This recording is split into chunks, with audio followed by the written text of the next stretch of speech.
Shalom, shalom, shalom mis amados hermanos, mis hijos, familiares, amigos y todos los que a través de este medio puedan estarme observando y escuchando. Me presento nuevamente para todos ustedes, Ramírez Ben Israel, ese es mi nombre, claro que sí, y bueno, aquí estoy nuevamente con ustedes para compartir un tema interesante, para aclarar muchas situaciones, para elucidar muchas situaciones, para poner en claro digamos, muchos puntos que tienen que ver con una celebración que ha generado siempre controversia y una dualidad en muchas personas, en no saber qué hacer exactamente. Y estamos hablando, o estoy hablando específicamente de la celebración de Hanukkah. Pregunta que nos vamos a hacer comenzando este video, que al parecer nos va a tomar varias partes, ¿verdad? No sé cuántos videos nos va a tomar este tema para poderlo desentrañar, para poderlo desmenuzar, para poderlo aclarar, para poder elucidar sobre muchos puntos que están allí confusos en la mente de muchas personas, y especialmente en aquellos que decimos seguir, que decimos ser seguidores de Yahushua HaMashiach HaMelech de Israel. Bendito el nombre del Melech de Israel, el ungido del Abacadosh. Y es muy importante aclarar esta situación de Hanukkah. Preguntas que nos hacemos: ¿se debe celebrar Hanukkah? ¿No se debe celebrar? Si se debe celebrar, ¿qué es lo que no se debe compartir de Hanukkah? ¿Qué es lo que no se debe hacer en Hanukkah? ¿Es realmente esta una fiesta que los seguidores de Yahushua y las 12 tribus de Israel en general, por supuesto, y muy principalmente las 12 tribus de Israel, ¿es acaso esta una fiesta que se debe celebrar? Y hay muchas personas que argumentan tanto de un lado como del otro sobre si celebrar o no esta fecha de Hanukkah. Algunos de hecho alegan, por ejemplo, voy a tomar en consideración, voy a traer a colación algunos argumentos, o mejor dicho, algunas posiciones de algunos con respecto, valga la redundancia, con respecto a esta celebración de Hanukkah. Algunos dicen que es una fiesta talmúdica, otros opinan que es una fiesta que no está en la Torá, otros opinan que son fiestas que tienen mandamientos de hombre, otros dicen que así se debe celebrar, y así por el estilo. Son muchas las posiciones, tanto de parte y parte, con respecto a la celebración de Hanukkah. Y aquí, bueno, este servidor, Ramírez Ben Israel, me presento una vez más. Vamos a tratar de elucidar, de poner en claro muchos puntos al respecto de este tema de Hanukkah. Ahora bien, ahora vamos a ver con este ciclo de conferencias, no sé cuántos videos realmente, de repente no sé cuántos videos se va a tomar poder tratar y aclarar esta situación. Estimo que 2 videos, 2 partes, Hanukkah una primera parte, el tema de Hanukkah una segunda parte. De todas maneras vamos a ver qué es lo que nos permita hacer el Abba Kadosh, bendito su nombre, el Kadosh Baruj Hu, bendito su nombre. Y vamos a ver aquí por qué, y a la final vamos a ver por qué sí se debe celebrar Hanukkah y qué no se debe incorporar a esta celebración, qué cosas son mandamientos de hombre que no se deben incorporar a esta celebración. Óigalo muy bien. Pero antes quiero compartir unos textos de la Torá y también del Brit Hadashah. Vamos a comenzar con el texto de la Torá, porque estos 2 textos nos van a servir de marco de referencia. Estos 2 textos debemos mantenerlos siempre presentes como premisa, como punto de partida, como marco de referencia, para poder ir aclarando la situación de Hanukkah.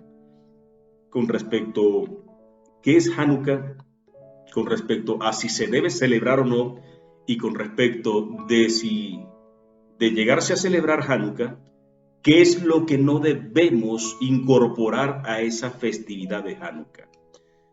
Entonces vamos a tomar en cuenta estos 2 puntos escriturales que son base, que son marco de referencia para ello. Y el primer texto de la Torá que vamos a compartir está en Deuteronomio, capítulo 17, verso 6. y reza de la manera siguiente: por dicho de 2 o de 3 testigos morirá el hombre, por dicho de 2 o 3 testigos morirá el que hubiere de morir, no morirá por el dicho de un solo testigo. Repito el texto de la Torá, esto está en Devarim, Deuteronomio capítulo 7, verso 6. Por dicho de 2 o 3 testigos morirá el que hubiere de morir, por dicho de 2 o 3 testigos morirá el que hubiere de morir, ¿verdad? No morirá por el dicho de un solo testigo. De aquí nosotros extraemos una enseñanza y a la vez un mandamiento, y es que en presencia de 2 o 3 testigos, mínimo 2 o 3 testigos, si pueden haber más, mejor todavía, cualquier afirmación que se haga será considerada cierta, veraz, será tomada como verdad, en presencia de 2 o 3 testigos, mínimo 2. No por el dicho de uno, y no sin testigo, y no por el dicho de uno, sino mínimo 2 o 3 testigos. De ahí es que se extrae ese mandamiento, que cualquier enseñanza, que cualquier afirmación, que cualquier lección que uno pretenda dar o compartir debe estar sustentada como mínimo en 2 testigos, en presencia o por dicho, o sustentado en 2 o 3 testigos, no en uno, sino 2 o 3 testigos, como mínimo 2. Otro texto que quiero compartir con ustedes lo encuentro, y esto muy especialmente este texto para aquellos que decimos seguir, que decimos ser discípulos de Yahushua HaMashiach, pero que tristemente están practicando mandamientos de hombre. Esa es la realidad. O están enseñando idolatría, en el peor de los casos. Están enseñando idolatría, jurando ellos, creyendo ellos estar haciendo bien. Están enseñando mandamientos de hombre y por ende idolatría. Discípulos de Yahushua que los he visto por las redes sociales hacer eso.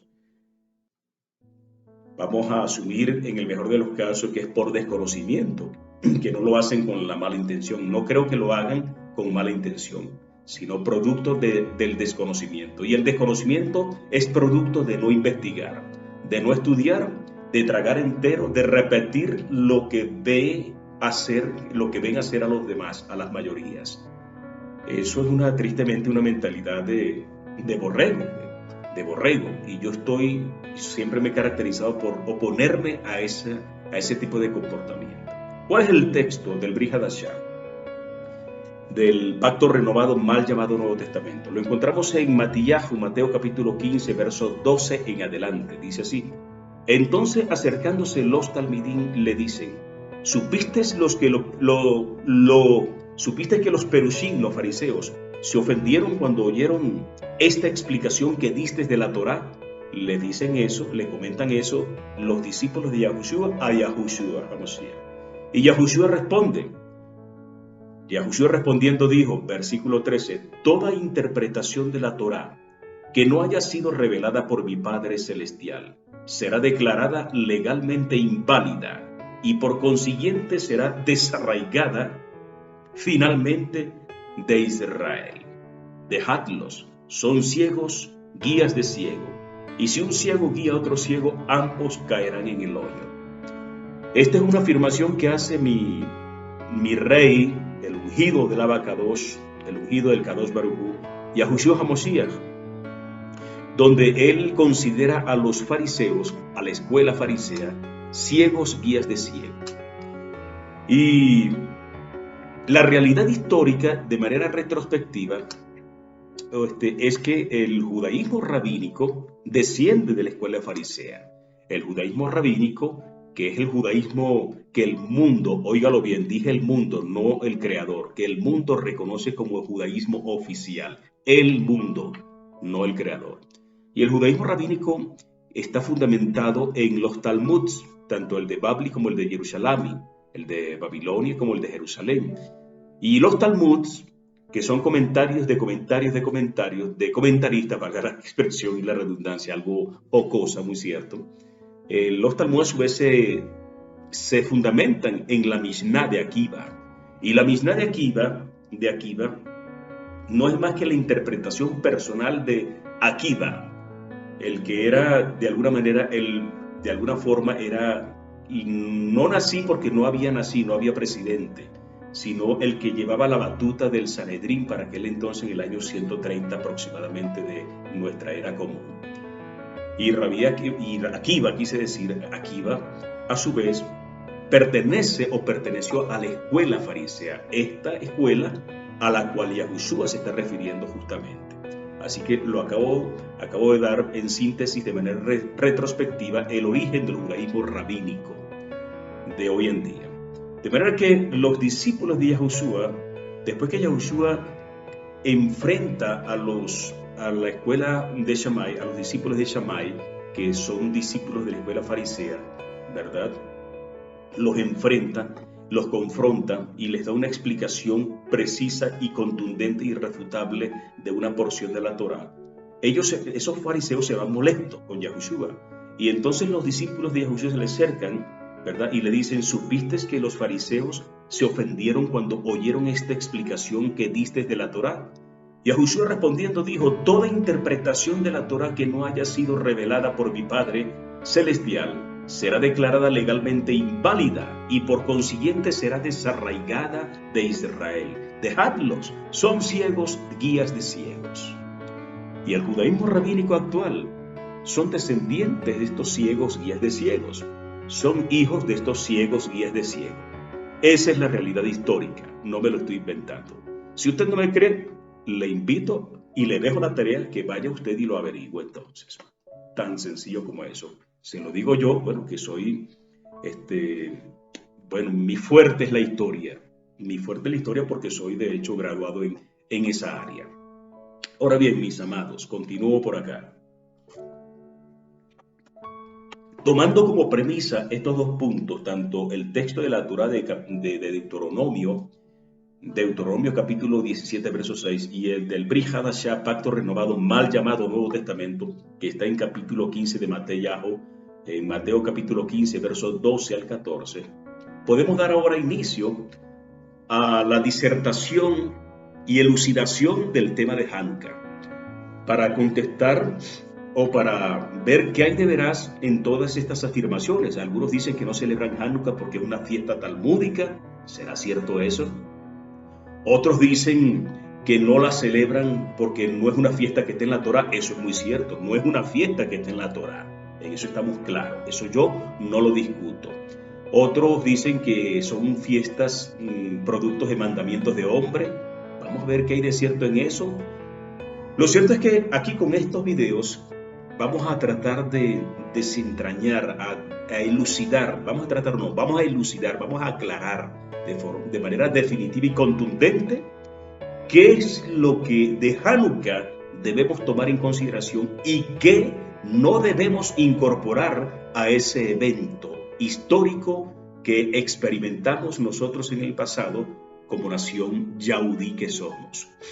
Ahora bien, otros dicen que no celebran Hanukkah porque no son judíos y por lo tanto eso no es obligante para mí. Bueno, eso hasta cierto punto es válido, claro que sí, hasta cierto punto. Así que todas estas preguntas y estos argumentos y estas formas de pensar con respecto a este evento de Hanukkah, vamos a aclararlo. Yo, con la bendición del Kadosh Baruj Hu, bendito su nombre, Ramírez Ben Israel, voy a elucidar esta situación.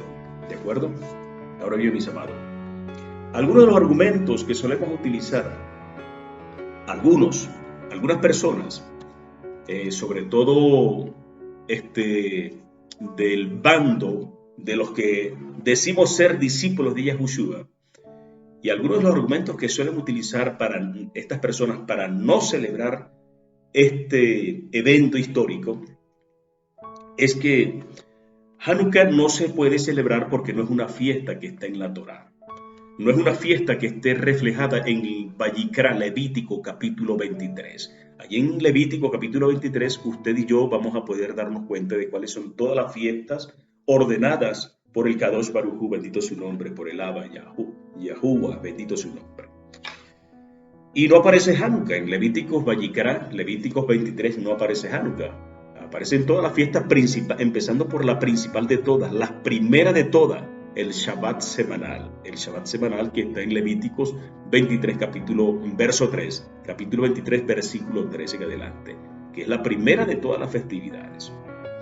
Ahora bien, pero no aparece Hanukkah por ningún lado.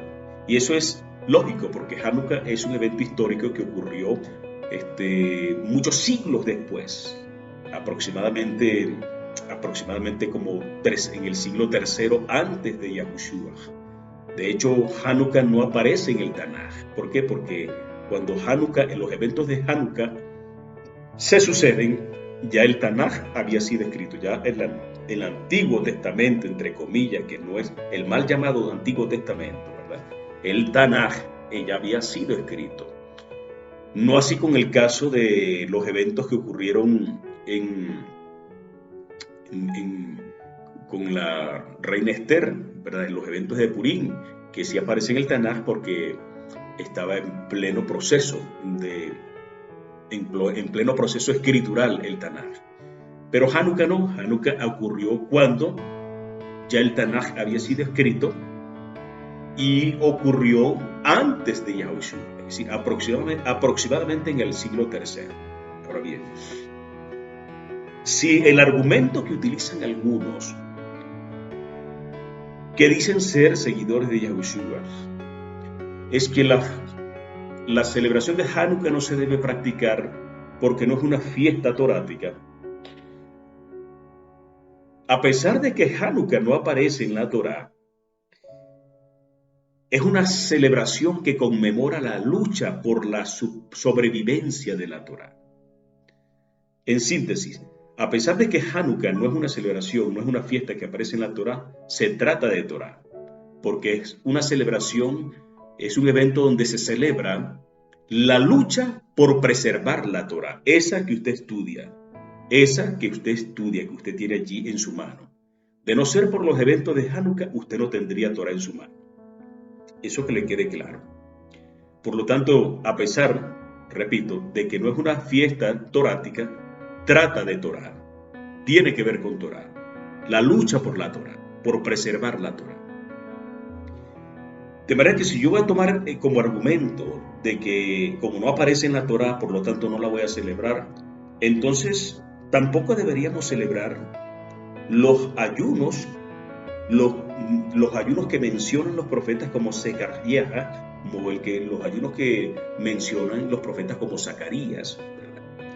Sí, así de simple. Por ejemplo, en Zacarías capítulo 8, verso 19, vamos a mencionarlo, vamos a leerlo.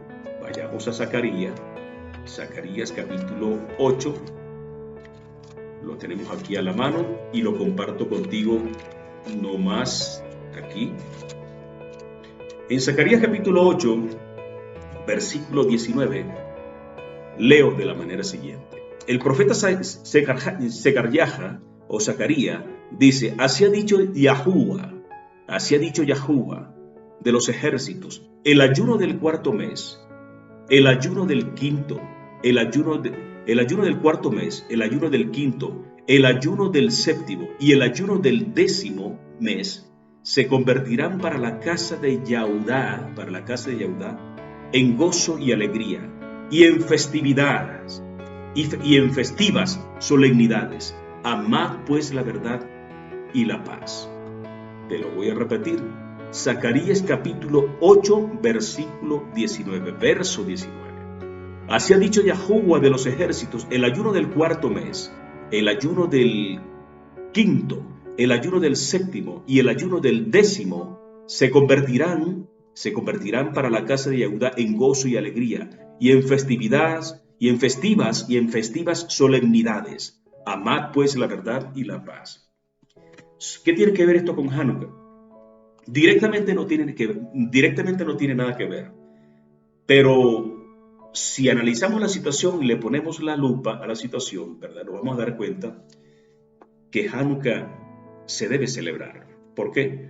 Porque si usted, amado hermano, no celebra Hanukkah porque es una fiesta que no está en la Torá, supuestamente no, es una fiesta que no está en la Torá, entonces tampoco deberíamos conmemorar los ayunos que menciona aquí Zacarías, que son 4 ayunos para la casa de Yahudá. Y recuerden que Hanukkah es un evento que experimentó, que vivió la casa de Yahudá también. Hanukkah es una fiesta. Las fiestas se celebran y los ayunos se conmemoran, se guardan como tal. ¿Sí me entienden? Un ayuno es lo contrario a una fiesta. Hanukkah es una fiesta que tiene que ver con la casa de Yahudá. Y estos ayunos son ayunos que tienen que ver estricta y exclusivamente con la casa de Yahudá. Y son ayunos que no aparecen en la Torah, como Hanukkah tampoco aparece en la Torah. ¿Sí me hago entender? Estos ayunos que menciona el profeta no aparece, que se deben guardar, especialmente nosotros los Yahudí, nosotros los de la casa de Yahudá, seamos o no seguidores de Yahushua, debemos guardar esos ayunos, independientemente de que seamos o no seguidores de Yahushua. Yo soy discípulo de Yahushua.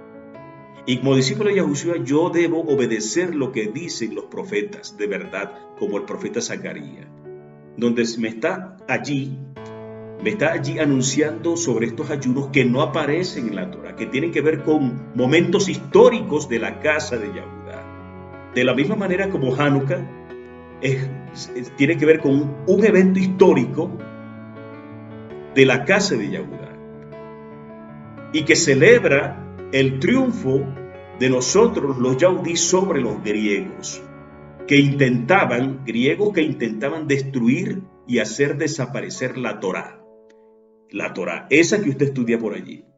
¿Sí me va entendiendo? Lo que debemos saber es qué es lo que no debemos incorporarle a esa fiesta, cuáles son esos mandamientos de hombres, que lo vamos a ver durante el desarrollo de estos videos que tienen que ver con Hanukkah. Esta es la primera parte.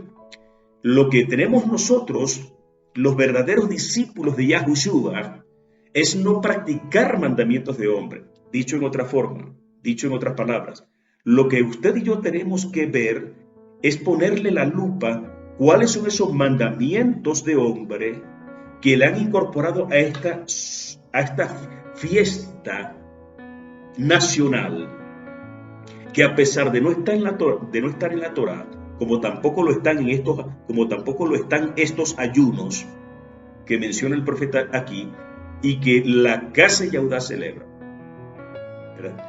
Lo que debemos saber es cuáles son los mandamientos de hombre que Satanás, como de costumbre, le ha incorporado a esa fiesta nacional de nosotros los Yahudí, y ir depurando, ir limpiando esa celebración de los mandamientos de hombre.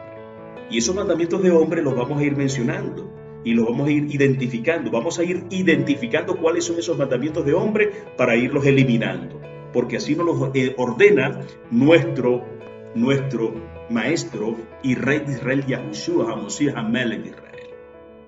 Cuando él dice, Yahushua respondiendo dijo, toda interpretación de la Torá que no haya sido revelada por mi Padre Celestial será declarada legalmente inválida y por consiguiente será desarraigada de Israel. Dejadlos, son ciegos guías de ciegos. ¿Se dan cuenta? Entonces, de eso se trata estos videos que vamos a desarrollar aquí, que vamos a compartir con usted. Ver cuáles son los mandamientos de hombre que Satanás, como de costumbre, ha incorporado a esa fiesta nacional que se celebra, celebrando, valga la redundancia, la lucha por la Torá, la lucha contra los griegos por preservar la Torá. Y Satanás se caracteriza por eso, por siempre empañar todo lo limpio, por siempre enturbiar todo lo kadosh, por siempre incorporarle mandamientos de hombre a las fiestas de nuestro pueblo, sea que esté en la Torá esa fiesta o no esté. Satanás siempre va a empañar, y no solamente la fiesta. Satanás se encargó de empañar la imagen de nuestro maestro, de nuestro rey, de nuestro Hamoshiach, el ungido del Kadosh Baruj Hu, bendito su nombre. Se encargó de empañarla y hasta de cambiarle el nombre, imagínese usted, de ponerle un nombre griego a nuestro rey de Israel, que es hebreo. Ese es el trabajo de Satanás.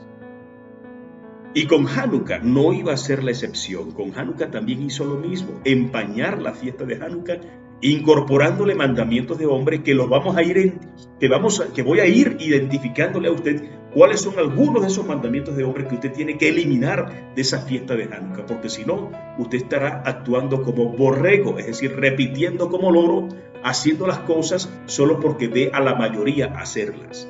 Y no es correcto que usted haga las cosas solo porque ve al judaísmo rabínico hacerlo. No, porque para comenzar, si usted dice que es discípulo de Yahushua, debería tener presente entonces lo siguiente, que el judaísmo rabínico es la antítesis a Yahushua.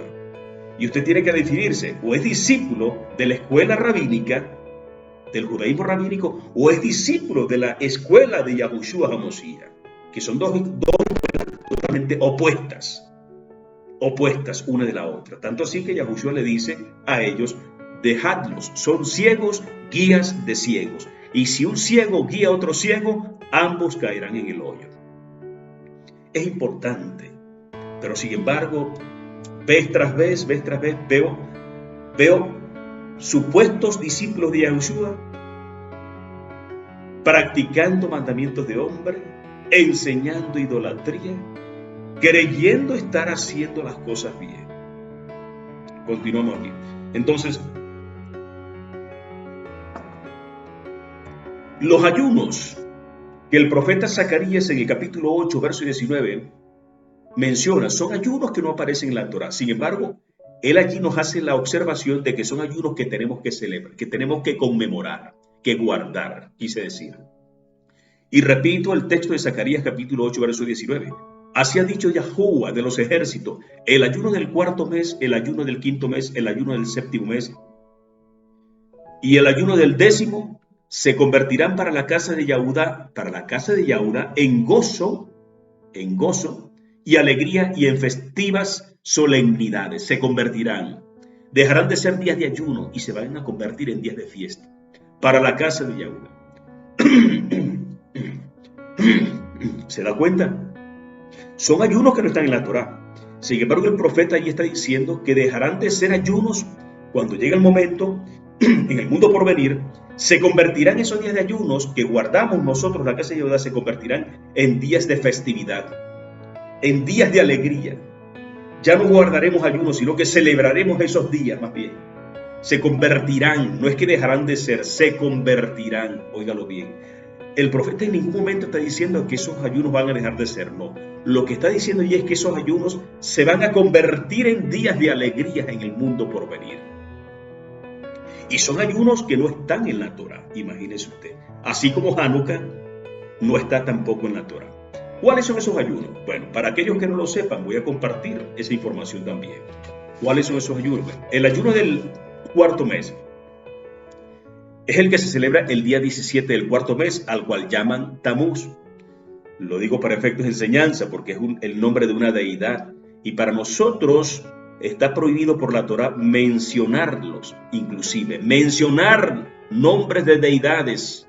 Shemot capítulo 23, verso 13 lo dice, ni siquiera las mencionéis, es un mandamiento porque es pecado. Para nosotros los Bnei Israel, los hijos de Israel, es pecado mencionar nombres de dioses, de deidades. Y todas son falsas. Todas son falsas. Nuestra única y verdadero Eloa es el Kadosh Baruj Hu, Yahuwah, bendito su nombre, el creador de los cielos, de la tierra, del mar y de todo lo que hay en ello, el creador de nuestro ser. Es nuestro único Eloa, no tenemos más Eloa, sino Yahuwah, bendito su nombre. De manera que el ayuno del cuarto mes se celebra en el día 17 del cuarto mes, donde los agresores consiguieron abrir la brecha en la muralla y penetrar en la ciudad de Jerusalén. Por eso que se celebra ese ayuno, por ese evento histórico que ocurrió allí, que afectó a nuestra nación desde entonces. El ayuno del quinto mes, ¿verdad? El ayuno del quinto mes se celebra el 9 de Ab, el mes de Ab, el 9 de Ab, que se destruyó el Bet Hamikdash. Fue el día, la fecha en la cual se destruyó el primer templo, el Bet Hamikdash, el templo de Shlomo. Y por lo tanto se convirtió en una fecha histórica. especialmente para la casa de Yehuda, porque ya las 10 tribus habían sido dispersadas siglos atrás, y solamente quedaba la casa de Yehuda, donde estaba el Bet Hamikdash, el templo. Y el 9 de Ab fue destruido el Bet Hamikdash, el templo, y por lo tanto ese día se convirtió en un día de duelo, y desde entonces lo venimos guardando. El ayuno del séptimo mes, bueno, se refiere al asesinato de Gedaliah o Gedaliahu, también se le puede llamar, ¿verdad? Se conmemora, se guarda esa fecha como una fecha de duelo, porque fue cuando fue asesinado el siervo de Yahuwah, Gedaliah ben Ahikam, a manos de forma traidora, y vil, a manos de Ismael, ¿verdad? A manos de Ismael. Y vamos a leer esa historia, ¿verdad? Aunque el asesinato ocurrió el 1 de Tishri, y como ese día y el segundo día de Tishri son Yamim Tovim, se estableció el día tercero, que es el ayuno del séptimo mes, del cual nosotros nos vamos a detener un momentito en eso, ¿verdad? Para darte cuenta cómo estos ayunos que no están en la Torah se guardan, se deben guardar, porque se conmemora, se recuerdan fechas trágicas que experimentó nuestro pueblo. Y desde entonces venimos guardando esos ayunos, a pesar de que no está en la Torah. Y así ocurre lo mismo con las fiestas como Hanukkah, que a pesar de no estar en la Torah, se debe celebrar esa fiesta, porque a pesar de que no está en la Torah, tiene que ver con Torah, porque se trata de la lucha contra los griegos que buscaban eliminar la Torah para siempre, entre otras cosas. ¿Verdad? Y el ayuno del 10º mes, ¿qué se celebra en el ayuno del 10º mes? Que es ese ayuno viene ahorita, justamente estamos en el mes 10º. Cuando estoy grabando este video, estamos en el mes de Tebet, o en el mes 10º. En ese mes se celebra,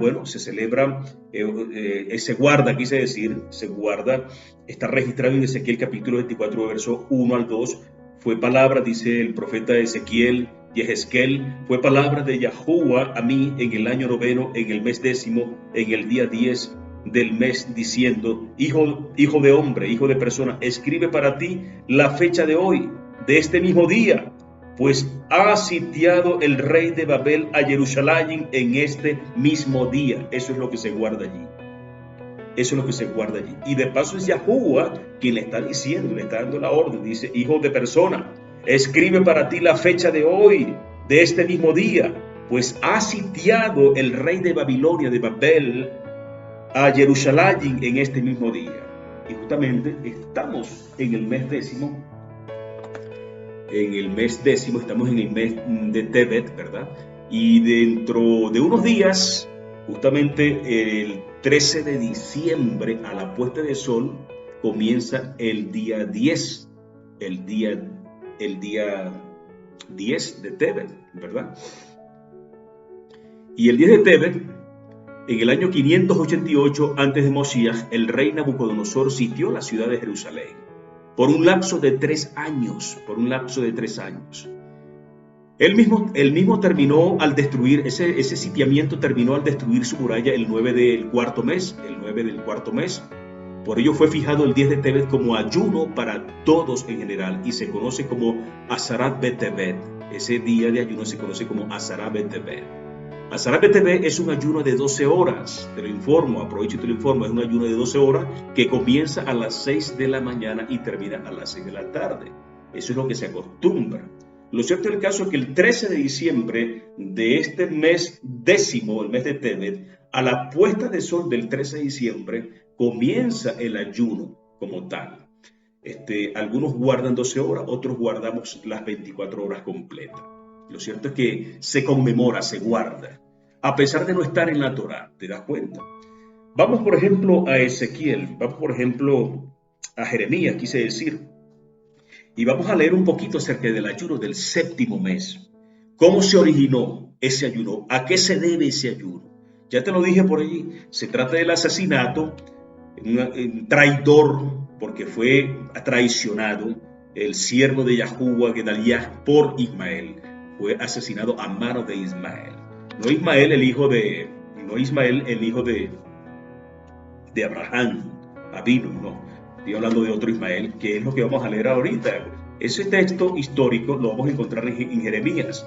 Vayamos a Jeremías capítulo 40, mis amados. Vayamos a Jeremías capítulo 40 y allí tú y yo lo vamos a precisar y vamos a enterarnos con detalle en el capítulo 40 de cómo se originó ese ayuno y de por qué se guarda desde entonces, a pesar de no estar en la Torá. Y así como los ayunos que no están en la Torá deben guardarse por la casa de Yahudá principalmente, lo mismo aplica en el caso de una festividad, de una fiesta como la de Hanukkah, que a pesar de no estar en la Torá, es tu deber patriótico.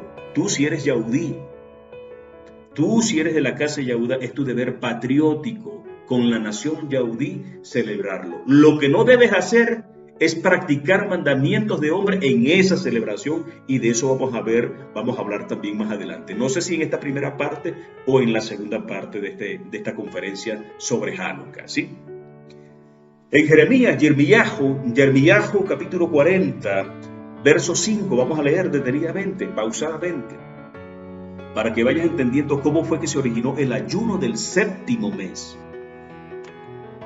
Dice así, Yirmiyahu capítulo 40, verso 5, si prefieres quedarte, vuélvete a Gedalías o a Gedaliahu o a Gedaliah, ¿verdad? O Gedaliah. En varias traducciones, en unas traducciones se dice que se pronuncia como Gedaliahu, en otras como esta Gedalías, en otras se menciona como Gedaliah, pero es el mismo personaje.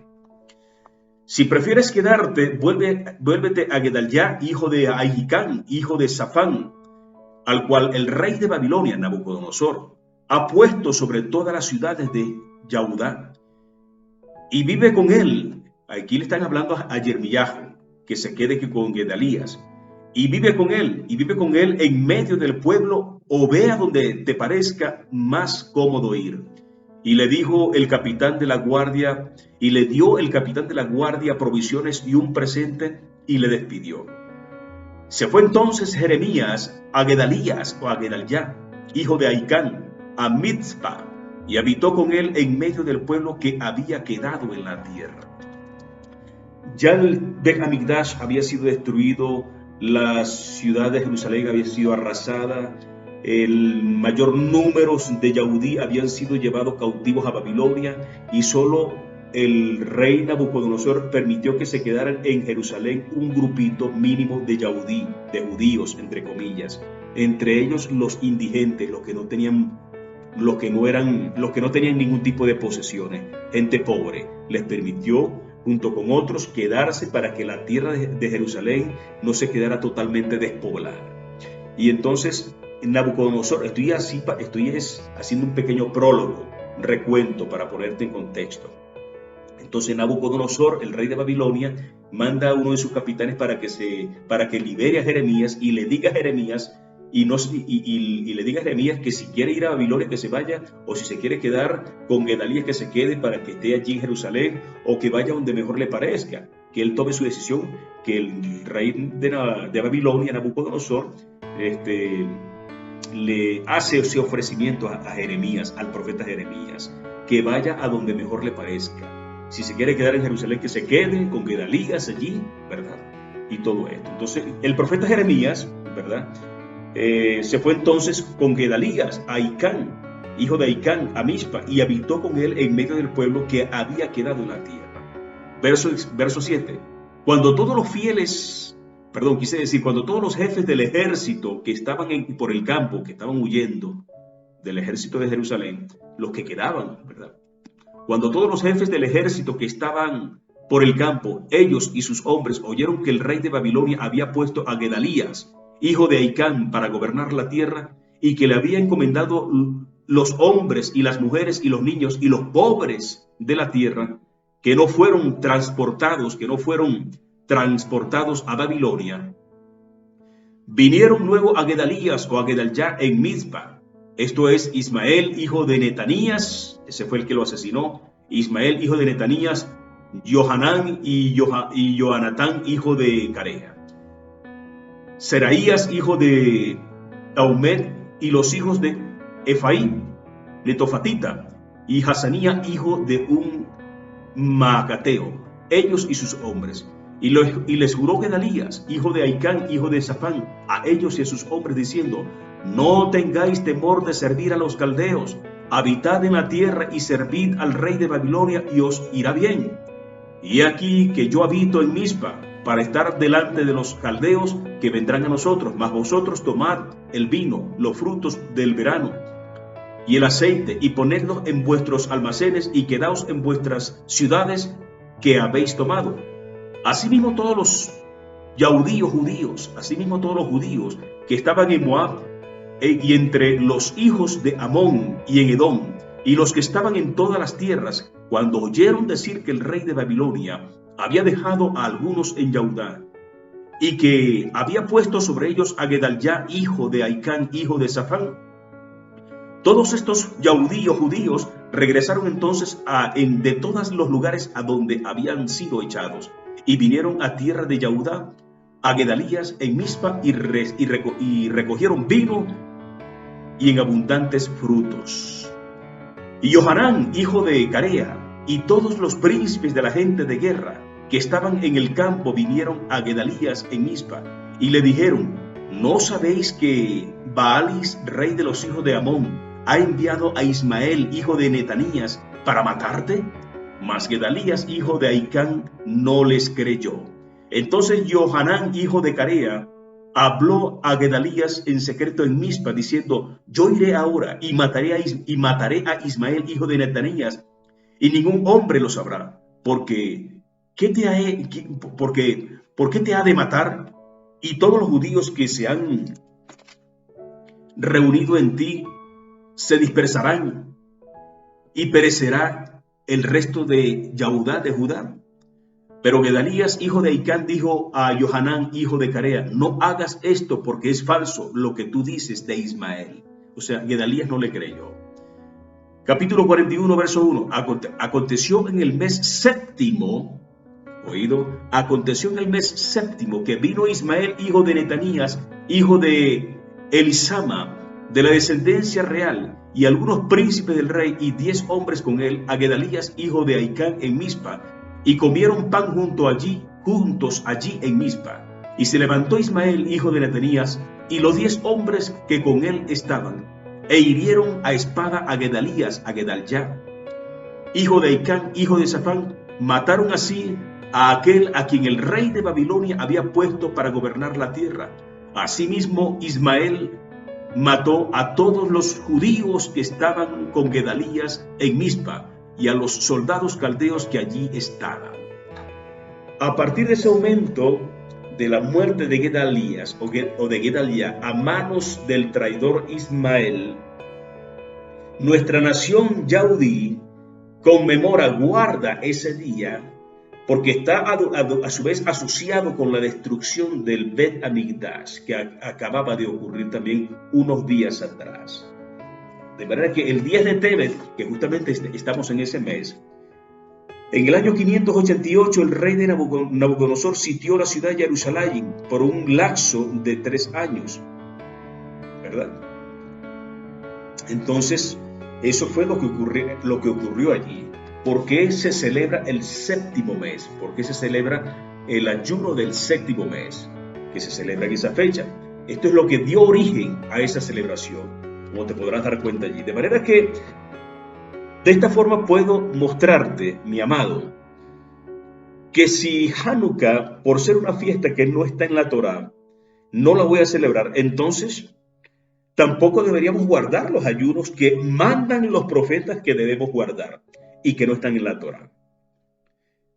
Dicho en otras palabras, así como nosotros guardamos fechas de duelo para nuestra nación yaudí judía, de la misma manera debemos celebrar fiestas que celebran triunfos de nuestra nación sobre nuestros enemigos, así no estén en la Torá, tal como lo hemos aprendido aquí del profeta Zacarías y del profeta Jeremías. El profeta Zacarías lo dice así como lo acabamos de leer. Y esos días de ayuno del cuarto mes, el ayuno del cuarto mes, el ayuno del quinto mes, el ayuno del séptimo mes y el ayuno del 10º mes, será entonces en el mundo por venir que dejarán ser días de duelo y se convertirán en días de alegría, de festividad para la casa de Yahudá. ¿Te das cuenta?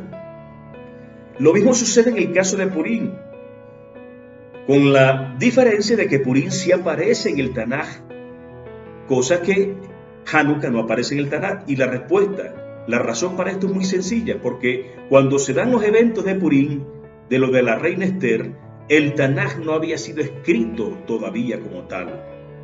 El Tanaj que conocemos hoy en día no había sido escrito como tal todavía. De manera que ese evento se registra en el Tanaj, el evento de Purim. Pero Hanukkah fue un evento que ocurrió después que el Tanaj se había escrito, ya había sido escrito. En el caso de Purim lo encontramos en la Megilá de Esther. Vayamos al libro de Esther. En el libro de Esther, por ejemplo, en el último capítulo, en el capítulo 9, verso 16 al 26, vamos a encontrar allí los fundamentos para la celebración de Purim, que viene de Pur, que significa echar suerte. Recuerde que el innombrable echó suerte para escoger un día, para saber en qué día iba a destruir a nuestro pueblo físicamente. ¿Te das cuenta? De manera que los fundamentos para esa celebración de Purim lo vamos a encontrar reflejado en el libro, en la Megilá de Esther, en la Megilá o en el libro de Esther, capítulo 9, capítulo 9, o sea, todo el libro, toda la Megilá. Pero a partir de qué momento se tomó esto como celebración, lo vamos a encontrar en esos versículos 16 al 26, vamos a leerlo. Dice así, en cuanto a los otros judíos que estaban en las provincias del rey, también se juntaron y se pusieron en defensa de su vida, y descansaron de sus enemigos y mataron de sus contrarios a 75,000, pero no tocaron sus bienes. Esto fue en el día 13 del mes de Adar, y reposaron en el día 14 del mismo, y lo hicieron día de banquete y de alegría,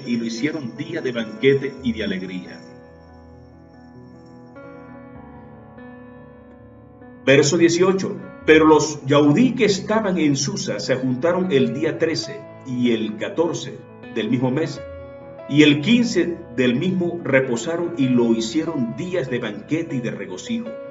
Por tanto, los yaudí aldeanos que habitan en las villas sin muro hacen a los 14 del mes de Adar el día de alegría y de banquete, un día de regocijo, y para enviar porciones cada uno a su vecino. Y escribió Mardoqueo o Mordejai estas cosas, e envió cartas a todos los yaudí que estaban en todas las provincias del rey Asuero, cercanos y distantes, ordenándoles que celebrasen el día 14 del mes de Adar y el 15 del mismo cada año, como días en que los yaudí tuvieron paz de sus enemigos, y como el mes que de tristeza se les cambió en alegría, y de luto en día bueno, que los hiciesen días de banquete y de gozo, y para enviar porciones cada uno a sus vecinos y dádivas a los pobres. Y los yaudí aceptaron hacer según habían comenzado lo que les escribió Mordejai, porque el innombrable Amán, hijo de Amedata, Agageo, enemigo de todos los yaudí, había ideado contra los yaudí un plan para destruirlos, y había echado suerte, que quiere decir suerte, para consumirlos y acabar con ellos. Mas cuando Esther vino a la presencia del rey, él ordenó por carta que el perverso designio de aquel trazó contra los yaudí recayera sobre su cabeza, y que le colgaran a él y a sus hijos en la horca. Por ello llamaron a estos días Purim, por el nombre Pur, y debido a las palabras de esta carta, y por lo que ellos vieron sobre esto y lo que llegó a su conocimiento. Aquí acabamos de leer el decreto que dio origen a la fiesta de Purim para la casa de Yahudá, una celebración al igual que la de Hanukkah, que en este caso era la lucha por la sobrevivencia de la nación yaudí. Y en la nación yaudí se defendió y logró sobrevivir e imponerse sobre sus enemigos, dándole muerte al principal de ellos, al innombrable que echó suerte para escoger un día para destruir a nuestra nación. Y se estableció el decreto a partir de ese momento para que esos días se celebraran, días de alegría, de cómo un día de duelo se había convertido en días de alegrías. Y lo mismo va a suceder con los ayunos que acabamos de leer. Los ayunos que no están en la Torá, pero que se deben guardar. El ayuno del cuarto mes, el ayuno del quinto mes, el ayuno del séptimo mes y el ayuno del 10º mes, que viene ahorita precisamente, comienza a la puesta del sol del 13 de diciembre, comienza el día 10 del mes del 10º mes, el mes de Tevet. Entonces, si yo voy a tomar como argumento para no celebrar Hanukkah, porque no es una fiesta que aparezca en la Torá, entonces tampoco voy a guardar los ayunos. Entonces tampoco debería guardar los ayunos que los profetas mencionan que se deben guardar. Ahora bien, hay otra razón más, mis amados, por la cual usted y yo, sobre todo si usted es yaudí como yo, ¿verdad?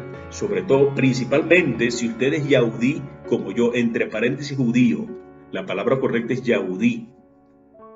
Hay otra razón más por la cual Hanukkah, la fiesta como tal, se debe celebrar sin estar participando de mandamientos de hombre, que es lo que vamos a ir viendo más adelante. ¿Cuáles son esos mandamientos de hombres que el judaísmo rabínico le incorporó a esa fiesta para empañar esa celebración, para empañarla, enturbiarla de idolatría? Que es de eso realmente de lo que usted y yo debemos cuidarnos, de no empañar las cosas limpias de nuestra nación, no enturbiarla, incorporándole idolatría, incorporándole mandamientos de hombre. Y de eso lo vamos a ver más adelante. Pero por lo pronto vamos a ver otro elemento, otro argumento de por qué se debe celebrar Hanukkah, sin incorporarle, vuelvo y lo repito, sin participar de esos mandamientos idolátricos, de esos mandamientos de hombre, que lo que han hecho es enturbiar la fiesta de Hanukkah.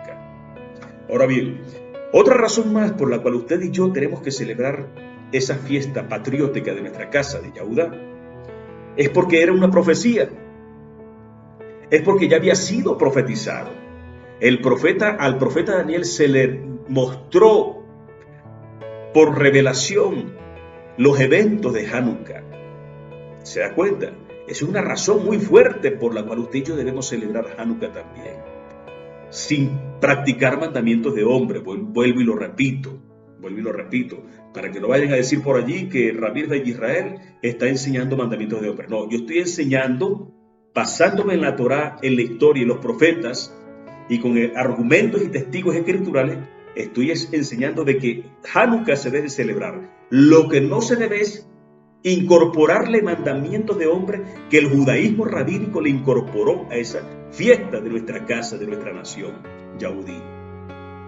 Y una de las razones por la cual usted y yo tenemos que celebrar Hanukkah es porque era un evento profético, era un evento que se había anunciado que iba a suceder. Y eso lo vamos a encontrar reflejado en el libro del profeta Daniel. Vayamos a Daniel. Vayamos al libro de Daniel, ¿verdad? En el capítulo 8, mis amados, vamos a leer desde el verso 1 hasta el verso 14. Y ahí te vas a dar cuenta que Hanukkah aparece allí anunciado también. Los eventos de Hanukkah.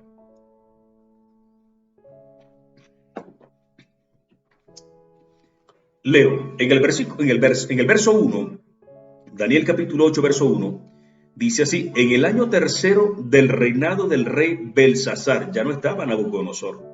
Oído, eso es importante que usted lo tome en cuenta. En el año tercero del rey Belsasar,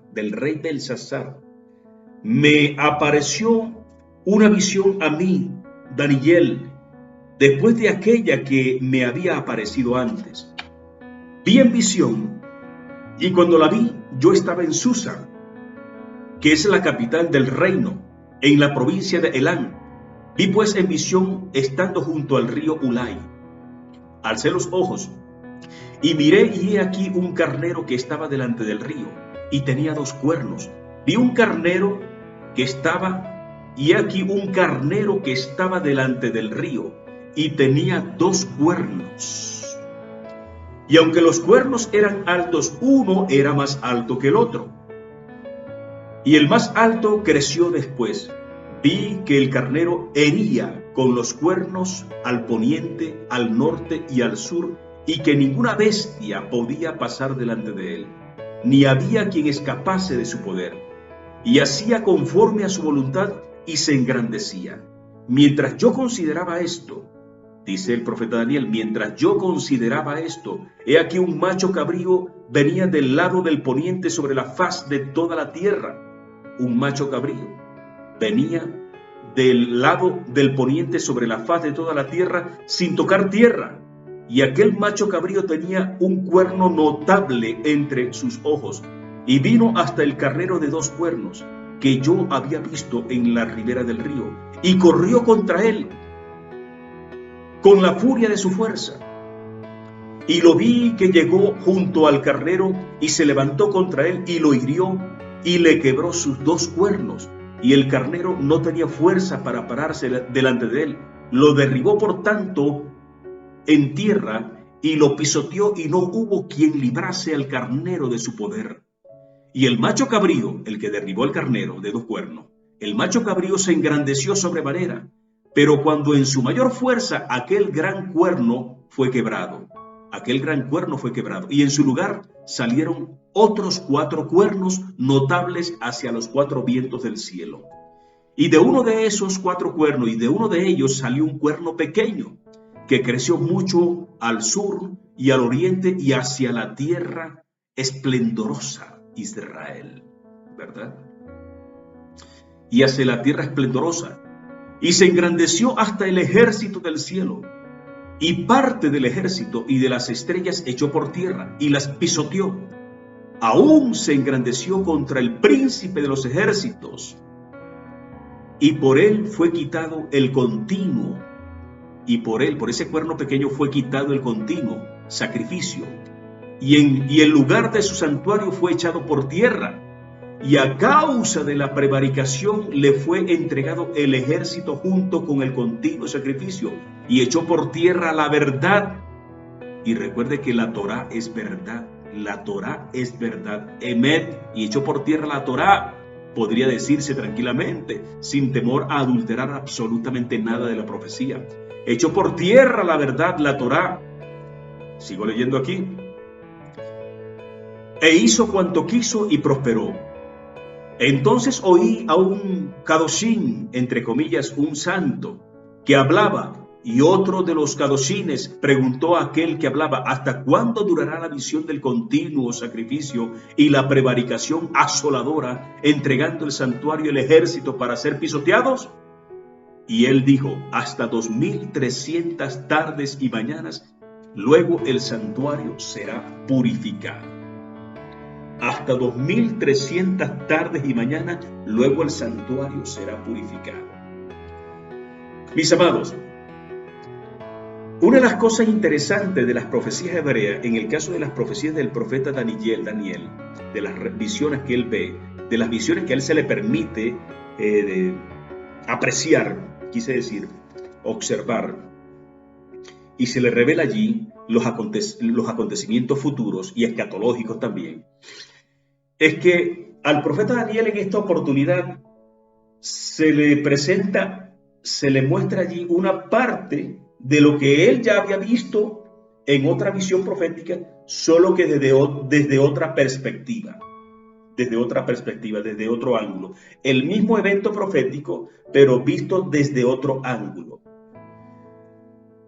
En otras visiones de Daniel, como la que aparece en el capítulo 2, que fue la estatua de Nabucodonosor, ese sueño que tuvo Nabucodonosor, ahí se habla de lo mismo, solo que de otra manera, desde otro ángulo. Y en el caso de Daniel capítulo 8, aquí a Daniel se le está mostrando una porción del futuro, un evento futuro, desde otra perspectiva, ya no vista como una estatua, sino ahora vista como bestias, En el caso de la estatua de Nabucodonosor, se le muestra a Daniel allí cuáles son las fases a través del cual va a atravesar la humanidad y especialmente la nación de Israel, ¿verdad? Porque esas fases reflejadas allí en la estatua de Nabucodonosor son gobiernos mundiales, sistemas de gobiernos mundiales, ¿verdad? Reflejados en la estatua de Nabucodonosor. Pero en el caso del Daniel capítulo 8, vamos a ver allí, en los versos que acabamos de leer, desde el verso 1 hasta el verso 14, vamos a ver allí en una porción de una de las partes de esa estatua de Nabucodonosor, solo que vista desde otra perspectiva y ahora no como estatuas, sino como animales. Pero son eventos históricos, son los mismos, no son los mismos eventos futuros, pero vistos de otra manera. Como ocurre en el caso de Daniel capítulo 8, verso 1 al 14.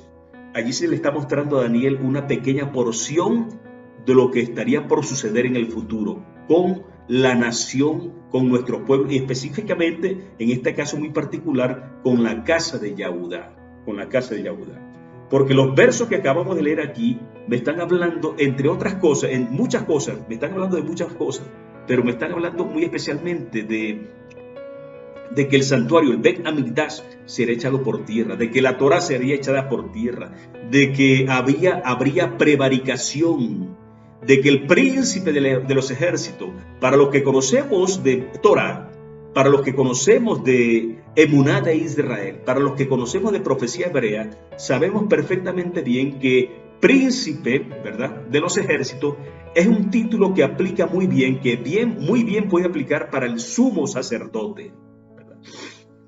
Y aquí vamos a ver reflejado que el sumo sacerdote va a ser echado por tierra en ese momento futuro y que se va a convertir en un evento histórico posteriormente. Aquí se nos muestra también que el ejército de los cielos sería pisoteado también, que la verdad, la Torá, sería echada por tierra, que el continuo sacrificio, ese que se llevaba a cabo diariamente en el Bet Hamikdash, en el templo, sería quitado, sería interrumpido, y luego un kadoshim, un santo, entre comillas, vamos a hablarlo en criollo para que me puedas entender, tú que me estás escuchando. Un santo le pregunta a otro santo, ¿y hasta cuándo durará? Dice así, entonces oí a un santo que hablaba y otro de los santos preguntó a aquel que hablaba, ¿hasta cuándo durará la visión del continuo sacrificio y la prevaricación asoladora, entregando el santuario al ejército para ser pisoteados? Y él dijo, hasta 2300 tardes y mañanas, luego el santuario sería purificado. Mis amados, 2300 tardes y mañana puede ser considerado, puede ser tomado en cuenta tanto de forma literal y es válido, como de forma simbólica y es válido también. Porque si hay algo que tiene la profecía hebrea en particular, si hay algo que tiene de especial la profecía hebrea, es que una profecía hebrea puede tener más de una aplicación, y tanto de forma literal como de forma simbólica. Y para los que conocemos de Torah y de profecía hebrea saben que Ramírez Ben Israel ni miente ni está equivocado en lo que estoy diciendo. Que las profecías hebreas tienen algo muy en particular de especial. Tienen muchas cosas importantes y especiales, pero algo muy particular la identifica. Y es que puede tener más de una aplicación, y tanto de forma literal como simbólica, y a nivel micro como a nivel macro también. Eso es algo que caracteriza las profecías hebreas. Y en este caso, esta profecía del Daniel capítulo 8 ya tuvo un primer cumplimiento de forma literal y a nivel micro, a nivel de la casa de Yahudá. Ya tuvo un primer cumplimiento y ya de hecho ha tenido más de un cumplimiento. Ahorita vamos por un tercer cumplimiento, pero eso es para otro tema en otro video. Por ahora lo que nos atañe es mostrar por qué Hanukkah se debe celebrar, porque es un evento que fue profetizado y aquí te lo voy a mostrar. Aquí estamos viendo que había vamos a leerlo, aquí me está hablando de bestias, me está hablando de animales, me dice por aquí, y alcé los ojos y miré aquí, vi en visión en el versículo 2, Y cuando la vi, yo estaba en Susa, en la ciudad que es la capital del reino, en la provincia de Elán. Vi pues en visión que estaba junto al río, y alcé los ojos y miré, y aquí un carnero que estaba delante del río. El profeta Daniel ve en visión a un carnero que estaba delante del río, y tenía 2 cuernos. Y aunque los cuernos eran altos, uno era más alto que el otro, y el más alto creció después. Me está hablando de un carnero que tenía 2 cuernos. Pero cuando yo leo en el verso 1, en el capítulo 8, verso 1, en el primer versículo, dice, en el año tercero del reinado del rey Belsasar, ya Nabucodonosor no estaba. Cuando yo reviso la profecía de Daniel, capítulo 2, que es la profecía de la estatua que vio en sueño el rey Nabucodonosor, la estatua tenía una cabeza de oro. Y nos vamos a encontrar en el capítulo 2, en el capítulo 2, en el verso, exactamente, dice así, el profeta Daniel le dice a Nabucodonosor, tú eres, en el capítulo 2, verso 38, le dice así, y donde quiera que habitan hijos de hombres, bestias del campo y aves del cielo, él los ha entregado en tus manos, y te ha dado el dominio sobre todo. Tú eres aquella cabeza de oro. Allí el profeta Daniel le dice a Nabucodonosor que él es la cabeza de oro de esa estatua que él vio en sueño. Pero en el capítulo 8, ya Nabucodonosor no está en escena, porque en el versículo 1 dice, y en el año tercero del reinado del rey Belsasar, me apareció una visión a mí, Daniel, después de aquella que me había aparecido. Y en el verso 3 dice, alcé los ojos y miré, y he aquí un carnero que estaba delante del río, y tenía 2 cuernos. Y aunque los cuernos eran altos, uno era más alto que el otro. Las bestias, así como la estatua de Nabucodonosor, estaba representando allí en sus diferentes configuraciones. La cabeza era de oro, los brazos y el pecho era de plata, el vientre y los muslos eran de hierro, y así de bronce quise decir, y las piernas eran de hierro, los pies de hierro y barro cocido. Eso así como esa estatua representaba o representa cada una de las fases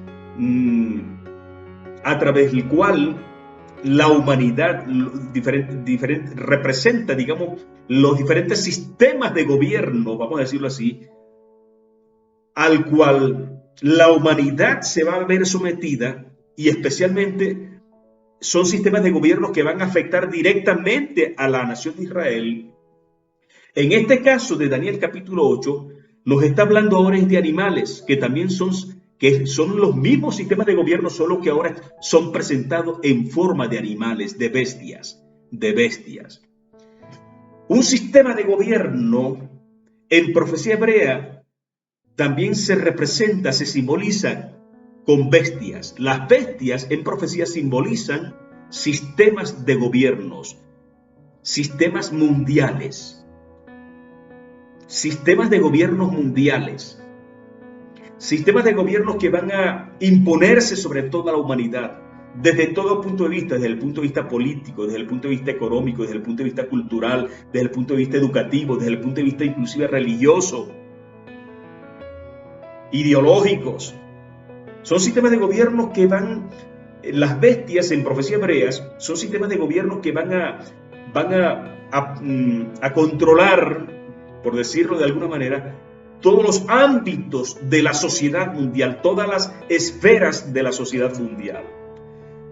Y en el capítulo 8 de Daniel vemos a una bestia a manera de carnero que tenía 2 cuernos, aun cuando uno era más alto que el otro, ¿verdad? Era un carnero que tenía 2 cuernos. Después del reinado de Nabucodonosor, que representaba la cabeza de oro de esa estatua, y después de que Babilonia, como primer sistema de gobierno mundial para aquella época, comienza a decaer, le sucede en su lugar el imperio medo-persa, que es el carnero de 2 cuernos del cual está hablando aquí, el imperio medo y los persas. Y los persas Los medos y los persas son los dos cuernos, los medos un cuerno y los persas son el otro cuerno. Y uno de esos dos cuernos, aun cuando los dos cuernos eran altos, uno era más alto que el otro. Estamos hablando de los persas, que a pesar de que trabajaron en equipo, de manera conjunta, estos dos reyes, por decirlo así, se fusionaron para imponer un sistema de gobierno mundial para la sociedad de aquel entonces. Fueron los persas los que se lograron imponer por encima inclusive de los medos, en este caso. El versículo 3 dice: alcé los ojos y miré, y he aquí un carnero que estaba delante del río, y tenía dos cuernos. Y aunque los cuernos eran altos, uno era más alto que el otro. Y el más alto creció después. Los medos y los persas, después del imperio babilónico, le sucede en su lugar el imperio medo-persa. Los medos y los persas trabajaron en conjunto para imponerse, inclusive sobre los babilonios, a imponer su sistema de gobierno a nivel mundial. Pero los persas crecieron más que los medos en este caso, pero siempre fueron un imperio como tal, el imperio medo-persa. Se le conoce así hasta entonces, ¿verdad? Continúo leyendo en el versículo 4, dice así, en el versículo 4 dice: vi que el carnero hería con los cuernos al poniente, al norte y al sur, y que ninguna bestia podía parar delante de él. Aquí los sistemas de gobierno mundiales son simbolizados con bestia. ¿Por qué una bestia? Porque la bestia es un animal que no tiene sentimientos. La bestia es un animal que destroza todo a su paso. La bestia es un animal que no tiene conciencia, que no se conduele de su semejante. Y es por eso que los sistemas de gobierno en profecía hebrea también son comparados con bestias que arrasan con todo, sin contemplación, no se compadecen del dolor humano y destroza con todo lo que se atraviesa por delante. Por eso es que los sistemas de gobiernos en la profecía hebrea son comparados con bestias. En el versículo 5 dice: mientras yo consideraba esto, he aquí un macho cabrío que venía del lado del poniente, sobre la faz de la tierra, de toda la tierra, sin tocar tierra. Así venía de rápido. Otra bestia, en este caso un macho cabrío, sin tocar tierra. Y aquel macho cabrío tenía un cuerno notable entre sus ojos, y vino hasta el carnero de dos cuernos. Y vino contra los medos y los persas. ¿Qué bestia o qué gobierno o qué rey vino contra los medos y los persas? Alejandro Magno, el emperador griego, los griegos, liderados por Alejandro Magno. Vino hasta el carnero de dos cuernos que yo había visto en la ribera del río, y corrió contra él con la furia de su fuerza. Y lo vi que llegó junto al carnero y se levantó contra él y lo hirió y le quebró sus dos cuernos. Y el carnero no tenía fuerza, el carnero de dos cuernos ya no tenía fuerza para pararse delante de él. Lo derribó por tanto en tierra y lo pisoteó, y no hubo quien lo librase del carnero de su poder. Quien librase al carnero de su poder, del macho cabrío. Y el macho cabrío, que fue el que destruyó al carnero de dos cuernos, ¿verdad? El macho cabrío se engrandeció sobremanera. Alejandro Magno, que fue el rey griego que arremetió de una manera veloz y rápida contra el imperio medo-persa y lo destruyó por completo. Y el macho cabrío, Alejandro Magno, haciendo alusión a Alejandro Magno, se engrandeció sobremanera, pero estando en su mayor fuerza, aproximadamente a los 30 y tantos años de edad de él, aproximadamente a los 30 y tantos años, creo que a los 32 años más o menos, a esa edad más o menos tendría Alejandro Magno, que estando en su mayor fuerza, aquel gran cuerno, Alejandro Magno, fue quebrado, y en su lugar salieron 4 cuernos notables hacia los 4 vientos. Está hablándome aquí de los 4 generales de Alejandro Magno. Cuando Alejandro Magno muere, primero Alejandro Magno, que es el emperador griego, logra derrocar, logra derribar, logra eliminar de escena a los medos y a los persas, al imperio medo-persa. y él se impone como el nuevo imperio, que es el imperio griego, el imperio griego liderado por Alejandro Magno. Y Alejandro Magno, si mal no me equivoco, aproximadamente a la edad de 30 años, él muere. Él muere muy joven, producto de una borrachera, dicen los anales históricos, pero él tenía 4 generales: Ptolomeo, Seleuco, Lisímaco y Casandro. 4 generales: Ptolomeo, Seleuco, Lisímaco y Casandro, sus 4 generales, que a la muerte de Alejandro Magno, que a la muerte de este macho cabrío, ¿verdad?, le suceden en su lugar sus 4 generales, que se dividen el imperio griego, se lo dividen el imperio griego. Sigo leyendo en el verso 9, y son a esos 4 cuernos a los cuales hace alusión el verso 8. Y el macho cabrío se engrandeció sobremanera, pero estando en su mayor fuerza, aquel gran cuerno fue quebrado, y en su lugar salieron 4 cuernos: Lisímaco, Ptolomeo, Seleuco y Casandro. 4 cuernos notables hacia los 4 vientos del cielo. Y de uno de esos 4 cuernos salió un cuerno pequeño, que creció mucho al sur y al oriente y hacia la tierra esplendorosa, hacia la tierra de Israel. Un cuerno pequeño. De esos 4 cuernos, de esos 4 generales, salió un cuerno pequeño, salió un gobernante pequeño, pero peligrosísimo. Y estoy hablando de los Seleucidas. De Seleuco, del general Seleuco, surgieron los Seleucidas. Y del sistema de gobierno Seleucida, de los Seleucidas, surgió un general, surgió un gobernante que hizo estragos, que hizo tanta maldad sobre nuestra nación yaudí, que cumplió con todo esto que está descrito aquí. Y ese personaje era nada más y nada menos: de los Seleucidas surgió Antíoco Epífanes, o Antíoco Epipanes, que le decían el loco. Originalmente se llamaba Mítrates, ¿verdad? Epífanes, se cambió el nombre a Epífanes, Antíoco IV Epífanes, Seleucida, ¿verdad? Viene de la descendencia seleucida, de Seleuco, del general de Alejandro Magno, y es con Antíoco IV Epífanes, que la nación yaudí, la casa de Judá, va a experimentar todo esto que voy a leer a continuación, los eventos de Hanukkah. Verso 9 en adelante. Y de uno de ellos salió un cuerno pequeño que creció mucho al sur. ¿De dónde? De uno de ellos, de los Seleucidas. Salió un cuerno pequeño. De esos 4 generales, Seleuco, vienen los Seleucidas, y de los Seleucidas surgió Antíoco Epífanes. Y de uno de ellos salió un cuerno pequeño que creció mucho al sur y al oriente y hacia la tierra esplendorosa, la tierra de Israel. Y se engrandeció hasta el ejército del cielo, haciendo alusión a los israelitas. El ejército del cielo, los israelitas, específicamente la casa de Judá, los ejércitos de Judá son simbolizados también, son representados también como los ejércitos del cielo también. Y eso es otro tema para comentar y explicar más adelante en otra oportunidad. Vamos a lo que nos atañe realmente en este momento.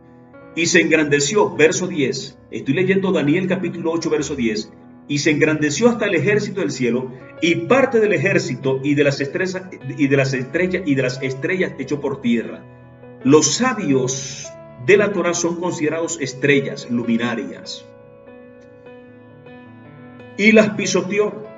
Aunque se engrandeció este cuerno pequeño, aunque se engrandeció contra el príncipe, aún se engrandeció, quise leer, aún se engrandeció contra el príncipe de los ejércitos. Es decir, tanto fue su poder que inclusive se impuso sobre el sumo sacerdote. Porque el sumo sacerdote también es simbolizado o es considerado príncipe de los ejércitos o príncipe de Israel. Un príncipe de Israel es el sumo sacerdote. Los que conocemos de fe de Israel, los que conocemos de Torah, sabemos bien que uno de los títulos para el sumo sacerdote es príncipe de Israel. Aún se engrandeció contra el príncipe de los ejércitos, y por el cuerno pequeño, por Antíoco Epífanes, para ser más exacto, por él fue quitado el continuo. Efectivamente, Antíoco Epífanes logró imponerse sobre nuestra nación yaudí, E hizo que el continuo sacrificio que se llevaba en las mañanas y en las tardes en el Bet Hamikdash, en el templo, fuera quitado, que no se sacrificaran más corderos allí. E hizo cosas terribles en el santuario, en el Bet Hamikdash, en el templo. Dice así: y por él, por Antíoco Epífanes, por ese cuerno pequeño, fue quitado el continuo sacrificio, y el lugar de su santuario fue echado por tierra. Profanó el santuario, y eso lo vamos a ver reflejado en Primera y Segunda de Macabeo, de cómo Antíoco Epífanes profanó el santuario, ensució el santuario, cometió orgías y cosas abominables, hizo que se sacrificaran, inclusive que se sacrificaran cerdos en el lugar Kadosh, en el santuario. Todo eso y mucho más. Todas esas abominaciones y mucho más cometió este loco de Antíoco Epífanes. E hizo que fuera quitado el continuo sacrificio, y el lugar de su santuario fue echado por tierra. Verso 12. Y a causa de la prevaricación, ¿qué significa prevaricar? Prevaricar, mis amados hermanos, significa enseñar a faltar a la verdad. Es decir, cuando una persona que está autorizada para enseñar Torah, esa persona que está autorizada para enseñar Torah, enseña todo lo contrario, enseña al pueblo a violar Torah. Y resulta ser de que con Antíoco Epífanes, a él se le unieron muchos traidores de nuestra nación. Se le sumaron muchos traidores de nuestros hermanos, se unieron a Antíoco Epífanes y enseñaron a nuestro pueblo a violar Torah. Y de eso vamos a compartir en el segundo video los eventos históricos de los macabeos, de cómo muchos de nuestros hermanos se aliaron con nuestros enemigos, y personas que estaban autorizadas para enseñar Torah fue a violar Torah. Eso se llama prevaricar. Verso 12. Y a causa de la prevaricación le fue entregado el ejército junto con el continuo sacrificio, y echó por tierra la verdad, la Torah, echó por tierra la Torah. Buscó eliminar la Torah. Esto es Hanukkah. Aquí estamos hablando de los eventos de los macabeos que dieron pie a la celebración de Hanukkah. E hizo cuanto quiso y prosperó. Verso 13. Entonces oí a un kadosh, a un kadoshín, a un santo, entre comillas, que no es la palabra correcta. No es la palabra correcta, porque el término santo es de dudosa, la palabra santo es de dudosa procedencia, está relacionado con santería, idolatría. Por eso es que yo hago la observación entre comillas. Verso 13. Entonces oí a un kadoshín que hablaba con otro de los kadoshines, y preguntó a aquel que hablaba: ¿hasta cuándo durará la visión del continuo sacrificio y la prevaricación asoladora, entregando el santuario y el ejército para ser pisoteados? Y él dijo: hasta 2300 tardes y mañanas, luego el santuario será purificado. Ese kadoshin le dijo al otro kadoshin: hasta 2300 tardes y mañanas, y luego el santuario será purificado. Esta cantidad de días puede ser entendido tanto de forma literal como de forma simbólica, y es válido. Y aquí en este caso de Antíoco Epífanes, la lucha de nuestro pueblo yaudí contra Antíoco Epífanes, la lucha de nuestro pueblo yaudí, valiéndonos de los macabeos, la lucha de los macabeos, que eran nuestros hermanos yaudí, contra los griegos, contra los grecosirios, contra Antíoco Epífanes, duró aproximadamente ese tiempo también. 2300 tardes y mañanas. Fueron casi 7 años de lucha fuerte contra los griegos que habían invadido nuestra tierra. Antíoco Epífanes había profanado el templo, ese cuerno pequeño que salió de los Seleucidas, ese cuerno pequeño que se llama Antíoco Epífanes, hizo cuanto quiso, eliminó a nuestro sumo sacerdote, profanó el santuario, y con traidores de nuestro pueblo se alió, o mejor dicho, traidores de nuestro pueblo salieron a él y comenzaron a enseñar a nuestro pueblo a violar Torah. Y esa lucha contra los grecosirios, la lucha macabea contra los grecosirios, duró exactamente 2300 tardes y mañanas, casi 7 años. casi 7 años de lucha aguerrida, fuerte, para preservar la Torá, porque el propósito de Antíoco Epífanes era eliminar la Torá. Y aquí te estoy demostrando con este libro profético de cómo Hanukkah aparece en la Torá. Aparece en la Torá. Aparece, no en la Torá, en la profecía, quise decir. Que aun cuando no es una fiesta que esté en la Torá, sí está reflejada en la profecía. Y aquí te lo acabo de describir.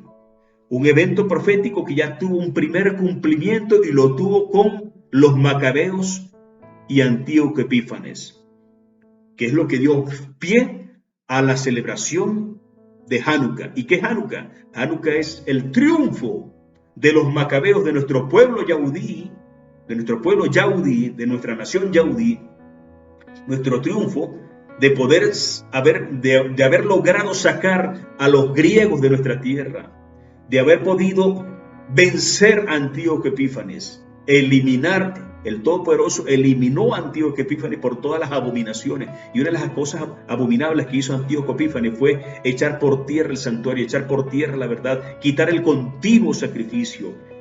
¿Y hasta cuándo? Preguntó el Kadoshim. ¿Y hasta cuándo durará la prevaricación desoladora?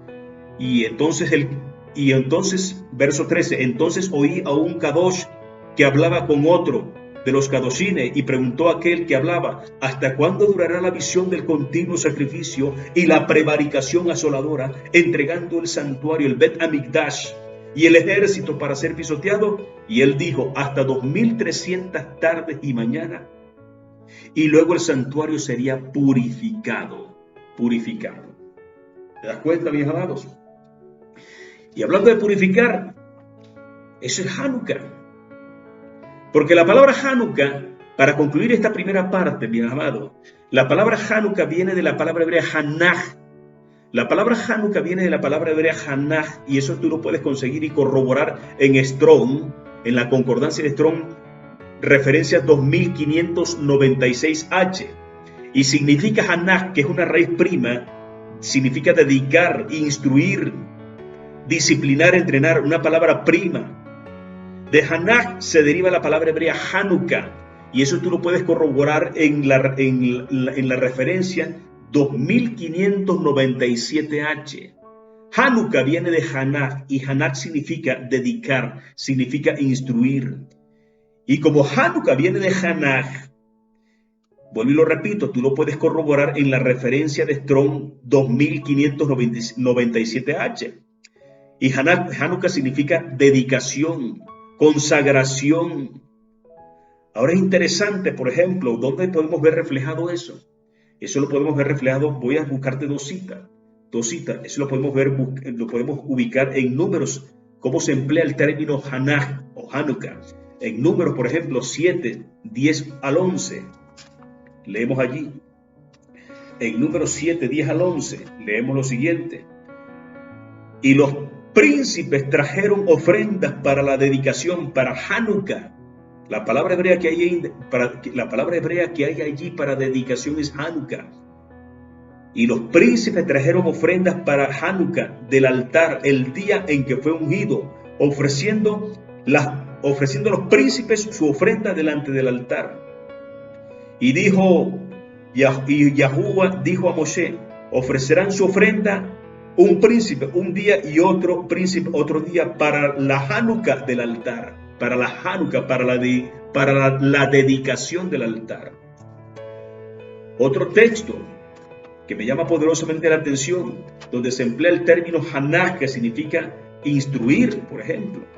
Instruir, la vamos a encontrar en Proverbios. Leamos Proverbios capítulo 22, verso 6. Dice así: Hanaj al niño en su camino, instruye al niño en su camino, y aun cuando fuere viejo no se apartará de él. Eso es Proverbios capítulo 22, verso 6. Hanaj, instruye al niño en su camino. Bueno, mis amados, vamos a dejar esta primera parte mostrando si se debe o no celebrar Hanukkah, y si se va a celebrar Hanukkah, ¿qué no debemos practicar en el momento de celebrar Hanukkah? De eso se trata. Vamos a identificar también en estos dos videos cuáles son los mandamientos de hombre que el judaísmo rabínico le incorporó a la celebración de Hanukkah, de los cuales tú no puedes participar porque estarías pecando.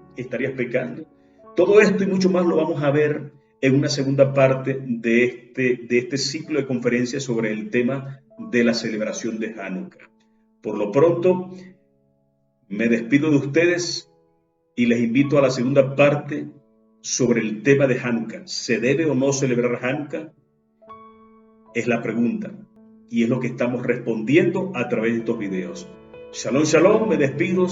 Soy Ramírez Ben Israel. Les invito para la segunda parte de este ciclo de el tema de Hanukkah. Shalom, shalom.